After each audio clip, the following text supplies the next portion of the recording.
Hello, everybody, and welcome to the Something Something podcast.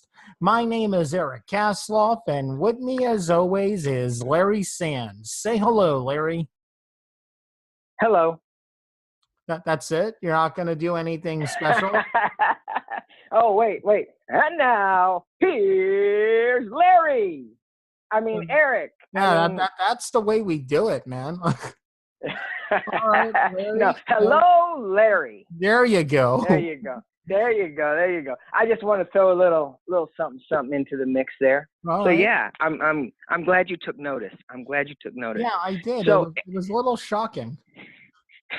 that's good. Hey, a little shock to the system ain't too bad every now and then. So Eric. Yes. So let's talk about this for a minute, okay? Okay. So let's talk about what's going on Instagram, okay? Okay. And I need to know what the deal is because I feel a little bombarded right now. With because what? Every time, with what? What do you mean with what? About with your new little best friend, your new brother. What is up with him? You mean my What dog? is up? My dog Chewie?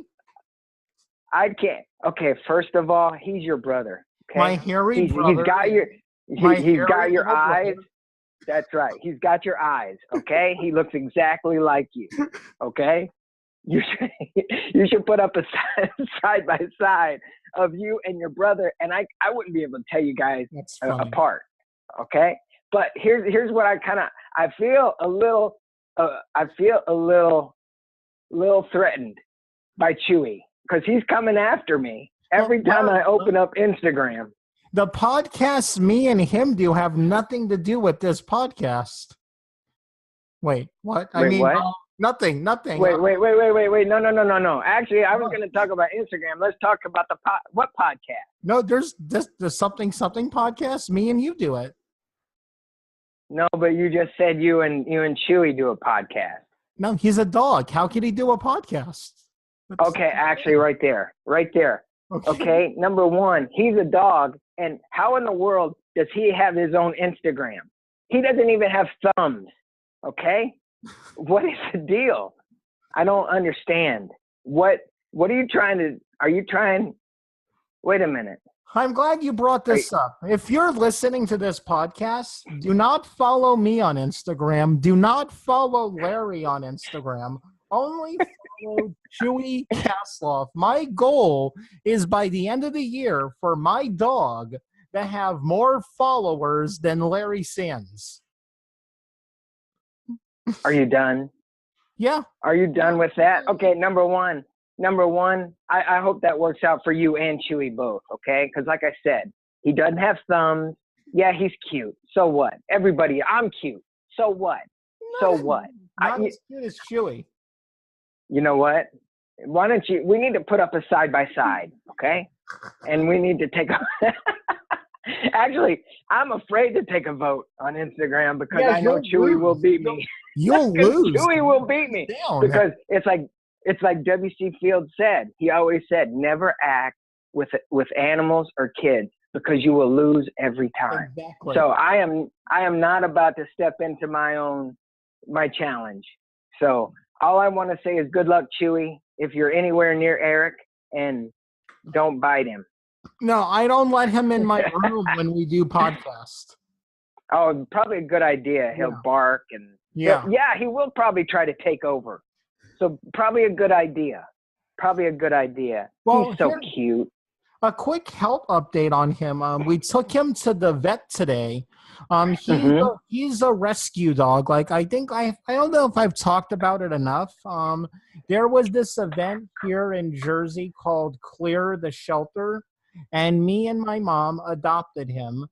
He was 7 pounds when we got him. His last people were not very good to him. He is now up to 9 pounds and is doing great. Okay. That's really good, and I'm glad. And I know why he's 9 pounds, because he gets spoon fed. I saw that he got spoon fed. Eric. Okay, so you talk like Chewie. You remember last time I was down there, I got hurt, and you didn't want to take me anywhere when we were filming. What is the deal? You're a person. I don't It's different. A dog can't ask for help. But I might have had dislocated my finger. And I was saying, which way is it pointing? It's pointing that way. It's not supposed to go that way. But you didn't do anything for me. But Chewie, Chewie this, Chewie that. I love that you love Chewie, but come on. We all know. Let's just move on, okay? I'm glad Chewie's doing great. Let's just not talk about Chewie on this particular podcast. Or any particular podcast. Yes. You're not trying to replace me, are you? Not on this particular podcast, no. That's great. Now let's talk about me for a little bit, okay? You have graduated to a real editing software. Yes, I am in the process, and I am moving information from one computer to another because apparently Premiere is a giant file that I get to download, and I only have a laptop right now. So I'm moving all my files onto an external hard drive. And yes, Eric, yes, I'm finally moving up into high school.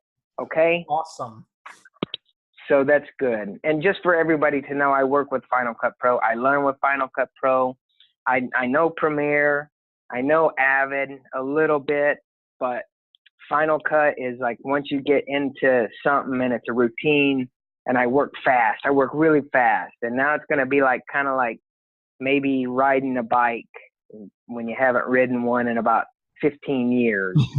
So a little shaky, but it'll be good. So, but yeah, so I am going to be hitting you up for some tutorials to help me. So yeah. So I'm quite excited. And actually I'm going to start editing my Christian film on Premiere. Awesome. So yeah. So that's exciting. And one thing, actually right before we talked earlier, you and I, and actually I think this might segue into our guest, but about accepting things while you're right in the middle of whatever you're in the middle of, right?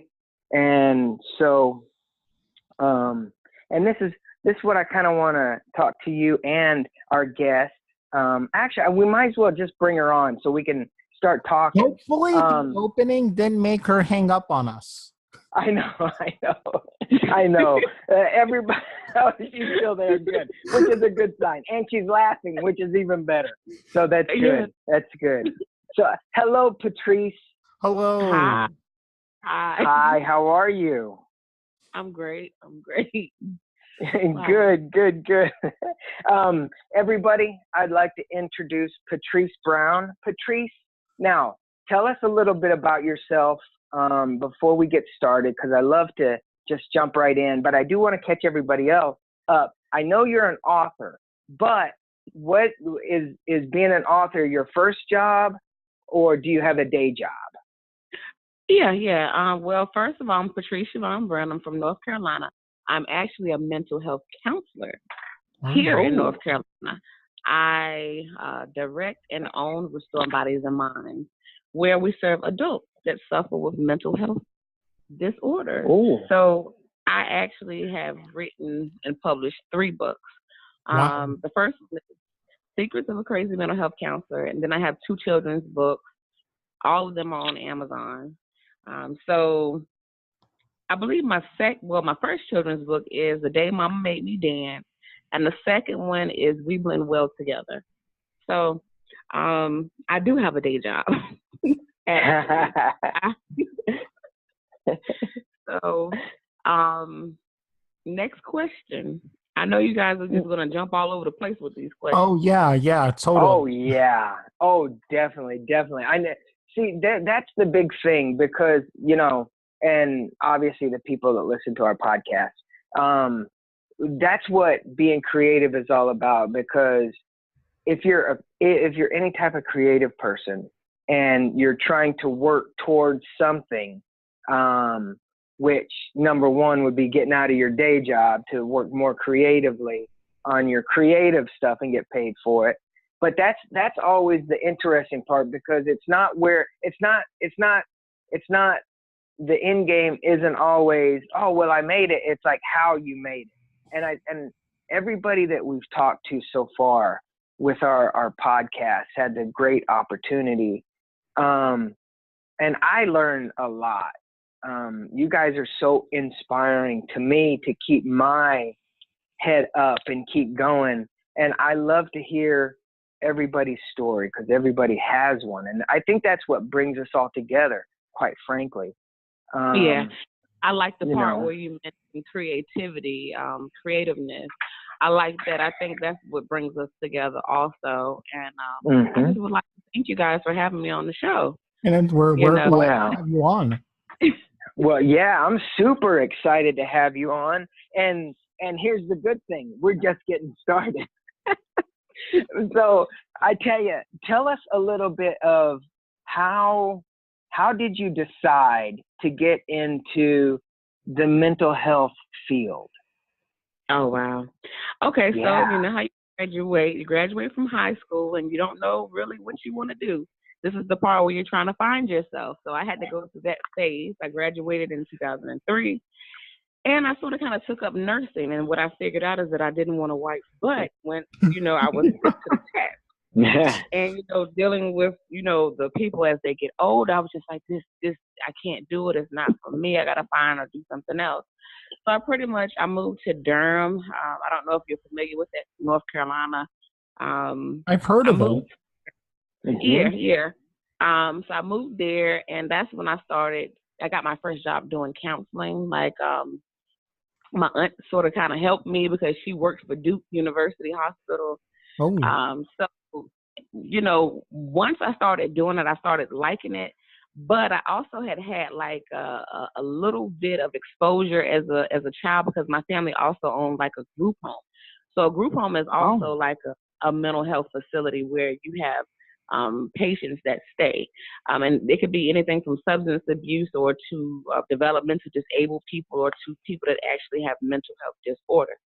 So with that being said, I sort of kind of started helping people earlier on. And as I got to the age of 18, I sort of kind of got my hands on, and it was hard at first because I don't think I was the best writer. I got so many of my documentation returned. Ooh, it's storming really bad here in North Carolina. I don't know if you can hear that in the background, but rain. Yeah, that's good. Yeah, that's good. So it scared me a little bit, the thunder. So when I first started out, my documentation and stuff continued to get sent back to me, and it was like, you gotta fix this. I felt like giving up. I was getting tired of like sitting inside the supervisor's office and trying to hear what she had to say, and then I was just like, I gotta get this, because if I want to get paid, if I want to, develop and grow and be in the supervisor spot, you have to learn. So that's pretty much how I got started. Is I took a chance, took a risk, moved in with my aunt, and she sort of kind of helped me get familiar or get my first job doing mental health. I was already exposed to helping people as a child. My sister, she has a brain tumor, and my mom, she always struggled with sickness, so I was always constantly helping somebody. I just couldn't figure out if I wanted to be a nurse or actually counsel people. And I figured it out that, hey, we have to really tip our hats to nurses because they do a whole lot. They have some things that we don't. Well, that some people don't. Some people can't handle certain things that nurses do. But I wasn't one. Yep. I found my calling, pretty much working with people on the spiritual side, the mind, life issues, trying to help people problem solve. That was pretty much what I was interested in. That's what I pretty much fell in love with as far as a career. Wow, very interesting. But the main thing you would say is you knew from an early age you had the heart of a servant, would be the way to put it? Yeah. Okay. That's cool. Yeah, that's cool.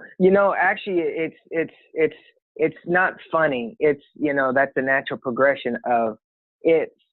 It's when you talk about like the spiritual side of counseling. How do you approach? Well, let me ask you this: what was the tipping point to decide? No, this is what I'm gonna do. Was it just that natural progression, like you said, or was it one thing in particular that made you go, nope, that's it. That's what I want to do. Oh, wow. Actually just getting into the job and like seeing my first case, like me work my first case and seeing changes from that particular person. That's what made me say, this is my calling. This is what I want to do. Once I see people that I work with change and actually need the help and want the help and want to change, because people aren't going to change if they don't want to. And you can push people as much as you want, but until they're ready, nothing's going to happen. And I feel like a lot of times we find ourselves in cycles with people doing the same things over and over again because change isn't what that particular person wants. They may say that they want it, but people have to really prove with action. So me actually solving, well, I ain't gonna say solve my first case, actually working, problem solving through my first case and seeing that person change. That's when I said, this is for me, this is what I want to do. Yeah. Wow. That is awesome.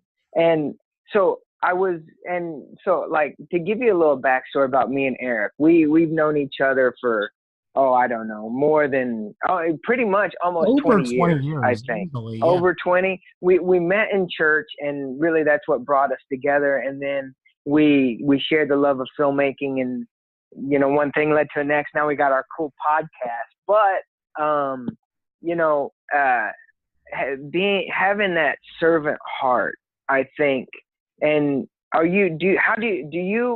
you approach, and I know there's probably various ways that you approach, but do you approach it from a spiritual side as well? And is that important when you approach counseling? And to a degree. Yeah, to a degree, but I would say that meditation, prayer is very important in anybody's life, especially if they're looking to problem solve or work through issues in their life, because for me it's necessary. I know that that's how I was able to overcome so many different obstacles in my life, through prayer, meditation, spiritual, singing. Those are things that seem to calm me down, relax me, and I actually teach that to the people that I serve. Use those mechanisms that you already have in you, such as quietness, calmness, finding peace within, just sitting there being still, like tuning out all the different things that are going to bring you, anger, hurt, pain, shame, anything that's going to disturb your peace, get away from it. So, the spiritual side is very, very important when we're talking about mental health, when we're talking about change, period. Wow. Well, yeah, if you look within AA, I think the first step is, one of the steps, is admitting there's a higher power, like something outside of you that could bring you to the place you need to be. Yeah. But I think a lot of times some people might focus too much on the spiritual side and forget the practical side of it. Correct. I agree with you on that. I believe that you should balance it. Exactly. Sometimes if we were going, as a mental health professional, if we were going to focus so much on the spiritual side, we should just go ahead and be pastors. Yeah. We should pastoral counselors. But there's a balance. Well, for me, there has to be some type of balance, and you have to add the real life dynamic in there also. And then there's the part where you need to confront people about the different issues that's causing them the hurt, pain, shame, or whatever it is that they're going through. Confrontation and the reality, and then problem solving. Because at the end of the day, nothing's going to happen unless you learn to sacrifice something. You have to give up something in order to get somewhere, and that's another. Wow. I like that is so hardcore. See? I mean, man, I tell you, just like I'm telling you, I think we're in church right now. This is great. I am learning, and I feel it. And I mean, everything. And I know that anybody that's listening to this is shaking their head, yes. And I'm telling you, you know, this is the stuff that brings us all together, because it doesn't matter how we started. It matters where we came from and how we can share our lives with other people without giving so much away. But you really are. I mean, there's just so much that you're saying, and it's speaking to me. I mean, it's absolutely amazing. I mean, I'm sold. You are an amazing person. Spiritually, worldly, earthly. I mean, you're just, and you, I got to tell you, and anybody, you have such an infectious little laugh. It is so beautiful. Yeah, I was thinking the same thing. I tell you, you're amazing. I'm sorry. Just go ahead. Keep going. I'm just going to listen. But everything you're saying is so true. You know, it resonates. And I know just I haven't talked to you about mental health. I haven't talked to you anything.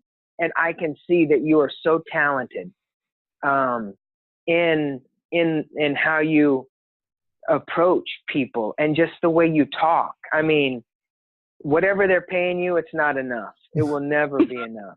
If they give you $1 million an hour, it'll be never enough. You are absolutely an amazing person. So I just got to tell you, I mean, you're blessing me right now. So thank you. Thank you. And I hated to interrupt the flow, but I just had to tell you. And there's one more little comment or question. You know, that's probably the hardest part, right? See, now we're getting more into like, hi, this is Larry's therapy session. But the hardest part, right, is accepting things. And this is kind of what like Eric and I have been talking about. I'm here in Texas working, and you know, you just gotta, I think once you accept it, then and like you said, you let go of things and you just grow and you become a better person, a more fulfilled and enriched person. Yeah. And every day isn't going to be happy. You know, you're going to struggle with something. I still struggle with things daily. You know, it's habits that we have to get rid of. And when I say habits, that could be relationships that we have with people, not just saying that a girlfriend, boyfriend, wife, or husband, family, friends. You know, a lot of times when we're friends with people and you know, things ain't going right in their life, their reflection, they reflect on us. Their energy reflects on us. I was about to say that. Yeah, they're like emotional vampires. Yeah, but you see how on this show, once Larry says something, Eric might say something, you all will bounce off of one another. And it's sort of kind of, it's good. You know, this is my first time on here. I didn't feel nervous at all talking to you all. Oh, on the podcast because of the energy that you all have. And thank you. Thank you. A lot of times it's the people that we're around. We have to clear ourselves of anything that's going to bring us down. So. Oh, I needed to hear that. Oh yeah. Okay, good. Good. I tell you, go ahead. I think like you said, you know, clear ourselves of the people who bring us down. I think a lot of times, though, as people who want to help, we're not happy unless we're around miserable people that we think we could help, but really we're bringing ourselves down. Yeah, I have to agree with you on that. I have been through this a lot of different times. I have. And you know what? I have to take a look at myself and see what needs to go, and I know I'm not ready to go right now. So with that being said, I had to pull myself away from the miserable people and be alone. It comes a time in everybody's lives when we all have to be alone at some point. I don't want to go out. I don't want to do this. I don't want to do that. I need my alone time. I need my peace. So yeah, everybody is at some point in their life, they're around somebody that's miserable. And sometimes we don't even realize it. We don't realize it until we're fed up with the same thing. You know, maybe same argument, same drama, just same nagging, whining. People, unhappy people make you unhappy. So, you know, go ahead. Yeah, you could be in a great mood. Then you spend not even that, a minute with someone who's, now I'm not saying depressed, like the mental disorder, but someone who's constantly negative. Within within a minute, you're gonna become the most negative. I mean, I've met some people who can make Richard Simmons want to eat. Yeah, I get it. You know, just yeah, you're right. Everything's bad. Give me some more donuts and that pizza. Yeah.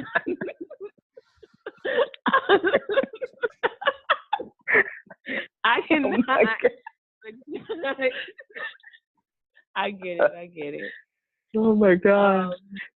So how do you real quick, because I'm not even going to get into my thing, but how do you deal with, because I know we got a lot to cover, and I mean, we could talk about this all day, 24 hours a day, but how do you, because the people that are listening to this, and this will help me too, is how do you deal with those type of people that just have that thing, you know? How do you just deal want with you it? to eat all day? The ones that keep on eating. They just suck the life out of you, and you know, it's just it's depressing. But at the end of the day, you know, you gotta pick yourself up. Cut them off.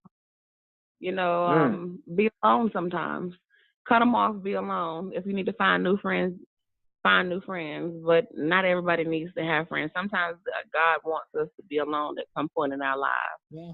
Especially if we're so used to somebody else constantly being around, constantly in our face, constantly.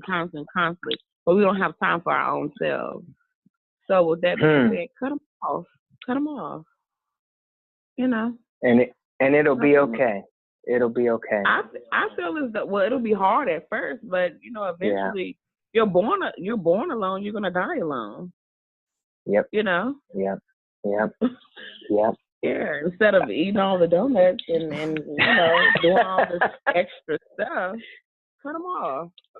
Okay, so let me ask you, because now that we hear how wonderful and how nice and how beautiful of a person you are, let's talk about your book, your newest book, and what was it called? We Blend Well Together. It's my children's book. We Blend Well Together. So let's talk a little bit about that, and then I know you have another book too that I kind of am interested in, that one as well. But let's talk about your kids' book. Okay. How did that come about? Okay, well, the newest one, it pretty much is because by me being a single mom, I decided to write a book about different things that we go through. So the book We Blend Well Together is pretty much about this boy. He's 9 years old. He's going back and forth between his mom and his dad's home. I did also as a child. I come from that background too. Same here. And in this particular book, so in this particular book, he's trying to figure out his new family dynamic. You know, he's wondering like, okay, well, I'm at my mom's house, we do this. I'm at my dad's house, we do that. So he's trying to bring, you know, both worlds together. So that's what the book pretty much, I can't say so much about it, but, you know, We Blend Well Together. It's pretty much for anybody that's a single parent, or if you're a child and you're going between mom's house, dad's house, whomever, it'll be a book for you. Each one of my books, they have some type of lesson in it, and a lot of people will be able to relate to it. It just depends on you, your culture, and your background pretty much. So that's that particular book. That's my latest book, and that was released back in, I believe, April, if I'm not mistaken. Very cool. Cool. Now, is it safe to say? Could a single father read it with their child? Yeah. Single father, divorcees, if you're separated, anybody that's going through a blended family, the extended family. You have the stepdad, stepmom, that type of thing, or you have a single mom, you might have, or a single father with your children. You want to read it to them, you could. I feel like a lot of children today are in extended families, blended families. It's not just the original parents that, you were. Yeah. So in that particular book, I feel like a lot of people will be able to relate to it simply because it's talking about family, basically. Very cool. Very cool. Now, let me ask you about, and I'm looking at your website right now, and we'll have all your links, all your social media links in the description. In the description. But so let's talk a little minute about Secrets of a Crazy Mental Health Counselor. First off, best title for a book ever. That's right. What now is this because you're so pretty, you're on the front cover, but and it's almost, is it funny to read? Is there funny parts? Is there hard to read parts? How would you best describe it? Okay, Secrets of a Crazy Mental Health Counselor. That particular book, that's more of a personal growth and development book. A book that's more funny would be my actual second release book, The Day Mama Made Me Dance, that children's book. That one's more funny. Yeah. That one's more funny than both of the books. It just depends on, again, your culture and your background and how you grew up. The Day Mama Made Me Dance is a metaphor. The title is a metaphor for something. Could you guess what it's a metaphor for? I'm going to let Larry take this one. Oh, no, Eric, I thought you were going to guess. Okay, wait. No. So let me give you a little bit of background as to it. Okay. So this one is about a little girl. She continues to misbehave. It will put you in the mind of Dennis the Menace, or, Woody the Woodpecker, Problem Child. The opposition of the defiant child that's constantly doing things. She is a mess at home. She's a mess at school. She doesn't listen to rules. She doesn't listen to anybody. And she just continues to misbehave until one day mom has had enough. So could you guess? She makes her dance. Well, it's very certain. So anywho, that's good in case you can't guess. That means you will have to buy the book to see what happens at the end of the book. That particular book pretty much is sort of kind of like, it could be looked at, like some people might not like it. Just depends on how you grew up, your background, what your belief system is as far as with discipline.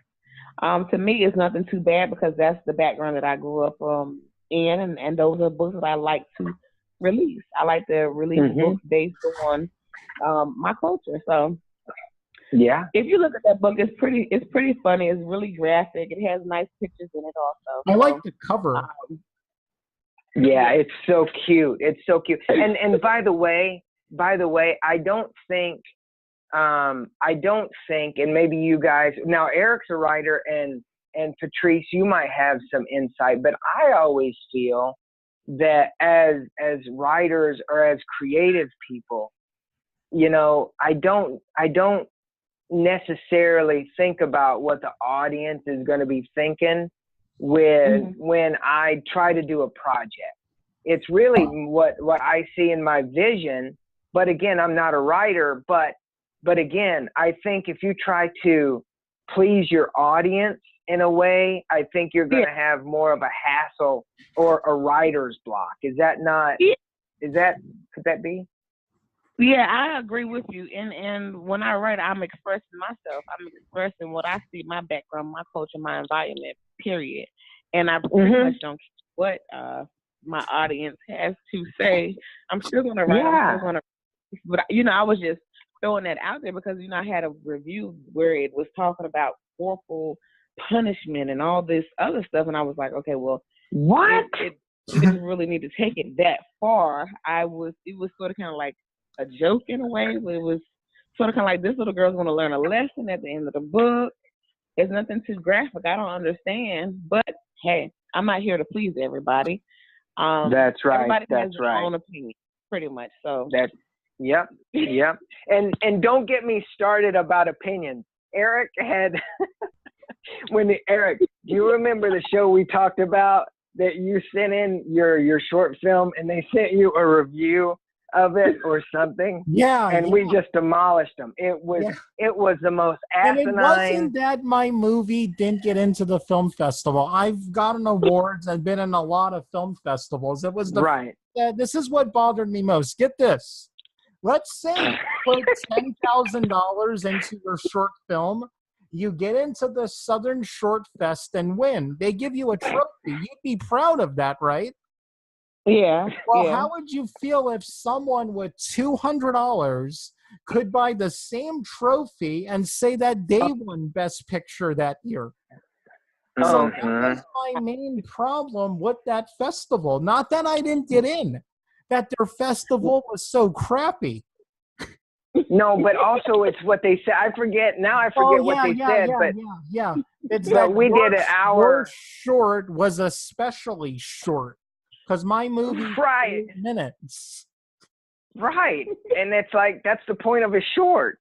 But anyway, I digress. But that's the thing. And the last podcast we talked about this too. I think people now are getting too out of hand with their comments and just outwardly and overtly being rude to people because they can. And I don't, because of technology. Yeah, I have to agree with you. Yeah. And but I am like you, Patrice, and I know Eric is kind of like this, where who cares what everybody thinks? Because if it doesn't resonate with you, how is it going to resonate with anybody else? Correct. I agree with that. So, forget all those people that say different things. Forget them. Larry, did you get a bad review? Did you get a bad review recently? Is that what? I got a review on something from a guy named Chewie Kazloff. Okay. Hey, I am not responsible for his social media stuff, all right? Oh, really? Oh, the man with opposable thumbs as opposed to a cute little furry dog. His spelling is always correct and his punctuation's good. I can't do that. Wait. No, that is true. That is Chewy. Never mind. But anyway, so let's get back to the book. So don't worry about all those other people because who really, And now, so you say we can pick up your books at Amazon, and the link will be in the description. Now, did you do self-publishing or did you get a publisher? Oh, I did self-publishing. Yeah. Excellent. Yeah. Good. But now I'm currently working with an editor now, going back doing a whole bunch of revisions because I have 2 more books being released in 2019. The top of the year. Cool. Out. So we want to make it a little bit more upscale, upbeat. We're going to see how that goes. But I feel like I did very well to be a self-publisher on my own, and do it, with the mistakes, flaws, and all. I still just wanted to write. I still just wanted to share myself with the world, no matter what, and express myself. Yeah. And here's the thing too. I got a little ditty on everything, I guess. There ain't no shame in that game. And what I was going to ask you is, how difficult was it to do your self-publishing? And what do you find the most difficult about self-publishing? Oh, wow. Well, for me, the grammar, like you all were just joking. Yeah, that. You could be like, have good content and everything. But the whole part, just like when you're in school, going back, editing, the grammar, it's a big headache. You want to pull your hair out, throw your wig, do whatever. Because, because, people go back and say, well, you forgot the comma there, the semicolon. Yeah. And you want to scream like, okay, wow. So those are things that I'm going through now. But as far as the content and my voice, I feel like that was the easy part for me because I've been writing forever. You heard me say back in 2003, my papers got tossed back to me on the job, and even in English class when I was going through college. The teacher's going to send it back through to you. And at that time, we didn't have a lot of the websites that's out now where they can go ahead on and correct the grammar for you. So to me, still to this day, the grammar is a headache, and I hate it. Same with me. Same exact thing with me. So I have to send my scripts. Not alone. Thank you. You're not alone. I have to send my scripts to someone before I send them to other people. Larry, no, I just sent Larry I send it to him how it is because he's not going to notice the mistakes because no. Not like he digs my writing so much. We're so close. No, he really won't notice grammar mistakes. No, I don't. Maybe that isn't his eye. Maybe that isn't his eye. Because that's right. You know what? He's known you for 20 years. Maybe that's what it is. That's part of it. Yeah, that is. And I read, so like I'm a visual person. I learn visually. I can read something, and unless it's sitting right in, because see, I know how my brain works now after all these years. So I'm a visual learner. And so when I read something, I visualize it, whether it be a book or like a script or whatever. Automatically, I just visualize it, and I don't pay attention to like the grammar. I just skip right over. I just keep reading, going, oh man, who's gonna die next? And because it's Eric, right? Because somebody's gonna die because he's a horror screenwriter, and so somebody's gonna die. So. And I got to keep my mind frame. I got to keep it going. So yeah. So I can't. I know we've talked a lot about how you grew up and where you came from, and we talked a little bit about your books, and I know there's a lot more to you than what we're able to talk now because of our time frame. But I, for one, when you have your books and in 2019, I want to personally invite you back definitely to talk about what you've got going on, because I know, and I can feel it, and I can see it. You're going to be big time. You're going to be big time. You're here. Yeah, and I just want to have you back. Thank you. Woo. Yes, thank you for speaking it into existence. Thank y'all. Yeah, amen to that, sister. Amen to that. I got you. Good. That's what we do here. That's the whole thing is being positive and getting to the bottom of your creativity and what makes you tick. I think that's the bestest part about our podcast. What makes you something? How about that? Something. Oh, how did you guys come up with that something? Well, my production company that Larry does stuff with too is something Films. So the podcast is just an extension of that. Looking back, I am glad we didn't call it the something Films podcast, because we would have shot ourselves in the foot. And also, the web domain for something Films was like $2,000, but something Films was free. Yes. And Eric, you better not change it the Something Something podcast with Eric and Chewie. You better not. You better not touch it. Okay, so it's about time to wrap up the show. It was an amazing day, an amazing night of talking to an amazing person. All of the links where you could buy Patrice's amazing books will be in the link in the description, as well as all of her social media stuff. So, Larry, do you have anything to say in closing? Actually, I do. Patrice, thank you very much. And Eric, I'm going to talk to you as soon as we get off here. Okay.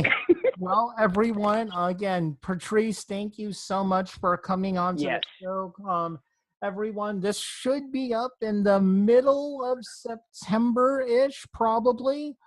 So, yeah, just have an awesome weekend, everybody, or week.